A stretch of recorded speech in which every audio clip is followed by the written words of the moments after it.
Bienvenue dans la Matapédia.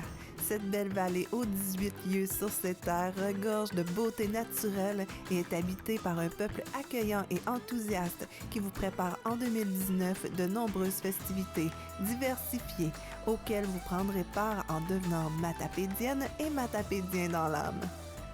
Vous allez explorer notre territoire dont nous sommes si fiers et vous assisterez à travers de précieuses photos historiques à la naissance de nos villes et villages.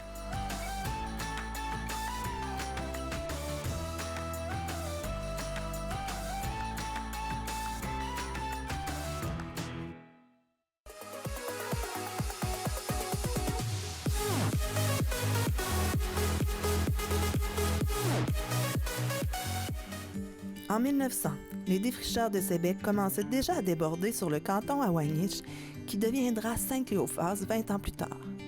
En 1908, 35 francs tenanciers signent une supplique demandant à l'évêque d'ériger leur mission en paroisse. Refusé! Sans doute parce que l'évêque jugeait que 300 habitants ne suffisaient pas à faire vivre une paroisse avec tout ce que cela implique d'investissement et de dépenses courantes. Prenant leur mal en patience, les colons attendent que Monseigneur Blais décède en 1919 pour réitérer leur demande. Mais Monseigneur Ross, administrateur du diocèse, en attendant la nomination de Monseigneur Léonard, ne donne pas suite à la demande. Il fallait être drôlement catholique pour ne pas se décourager une bonne fois pour toutes. Mais non! L'année suivante, une troisième requête signalant que le canton compte 168 familles, dont les plus rapprochées sont à 4 000 de l'Église et les plus éloignées à 10 000, et que le temps est enfin venu de régulariser une situation qui ne saurait durer plus longtemps. Même le curé Saint-Don de Sébec appuie leur demande. Seulement, Monseigneur Léonard n'aura pas de prêtre avant les ordinations de juin. Il demande donc au curé Saint-Don de se dévouer jusqu'à cette date. Sur l'acceptation de celui-ci, l'évêque érige la mission en paroisse et la confie à la garde de Saint-Cléophas, prénom du curé Saint-Don, qui a desservi ces gens pendant des années.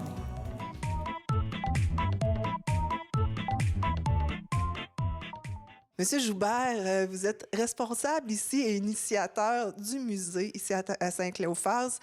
Dites-moi, comment ça fonctionne exactement? Comment vous arrivez à trouver vos objets historiques? Okay.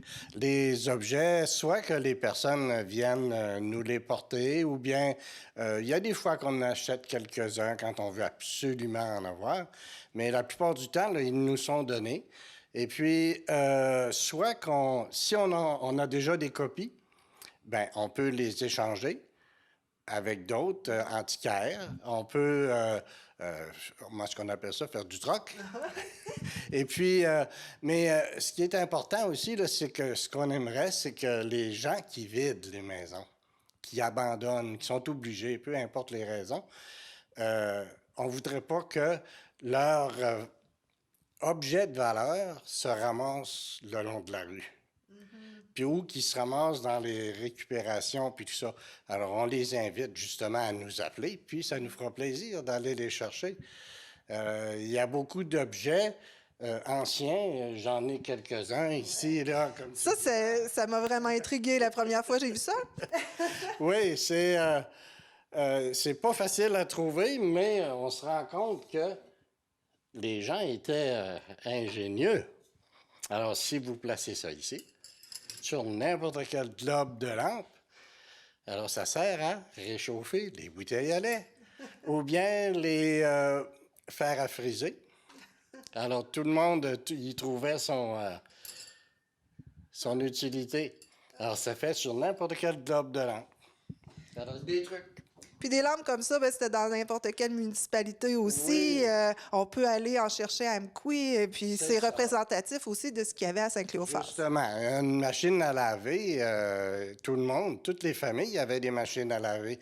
Alors même si ici, j'en ai pas qui viennent de Saint-Cléo, je peux en chercher, en trouver dans toute la vallée, puis c'est les mêmes objets, à fin de compte.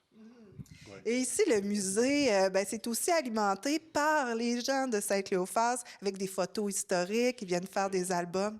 Oui, justement, je compilais un petit peu tantôt les cadres de famille qu'on a actuellement, ceux qui sont à venir, qui nous ont dit qu'ils étaient en préparation, les albums. On aide beaucoup les personnes qui ont besoin d'aide, justement. Là. On peut même leur fournir des cadres, des fois, que je vais chercher un petit peu partout.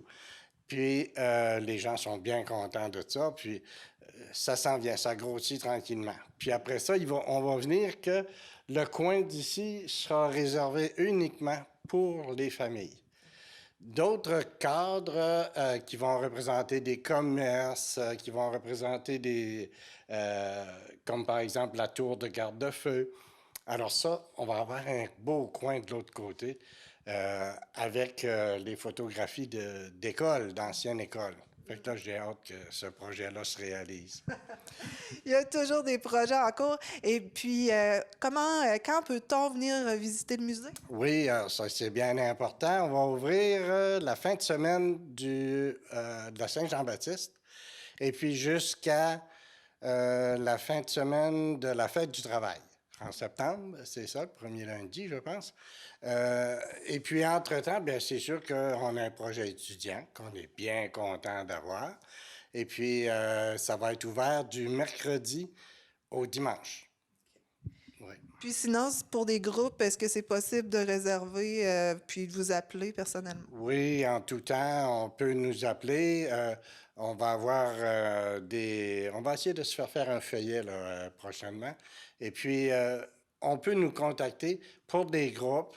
Et puis, il n'y a pas de problème. On s'organise facilement pour avoir des guides en conséquence, là. Alors, le numéro pour vous contacter? Bon, le mien, c'est 88 536 3146. Et puis, un autre collaborateur, Renaud Mignous, alors 536 3206. Alors, c'est facile de nous contacter. Puis, en tout temps, dès qu'on va être disponible, on va trouver quelqu'un pour venir ouvrir. Merci beaucoup et on vous souhaite un bel été. Merci beaucoup. À vous aussi, un bel été.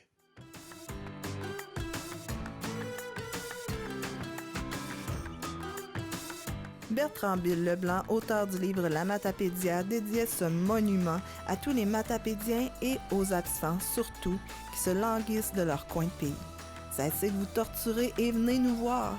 Nous sommes toujours prêts pour recevoir la cousine devenue beauceronne ou le beau-frère qui est parti en ville avec ma sœur qui voulait pas pantoute. Même les étranges, on est toujours contents de leur en mettre plein la vue, parce que nous autres, les matapédiennes et matapédiens, nous sommes pas mal fiers de notre immense et magnifique terrain de jeu.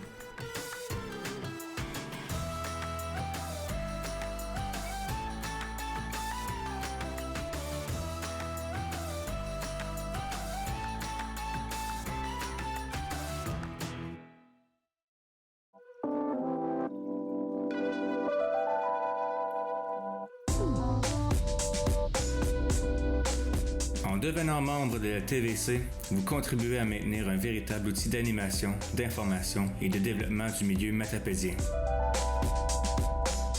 Vous assurez la survie de notre organisme, vous contribuez au maintien de 4 emplois dans la Matapédia. Vous démontrez votre soutien au seul média 100% matapédien. En devenant membre de la TVC, vous nous permettez de nous développer pour vous offrir du contenu de qualité et de nouvelles productions originales.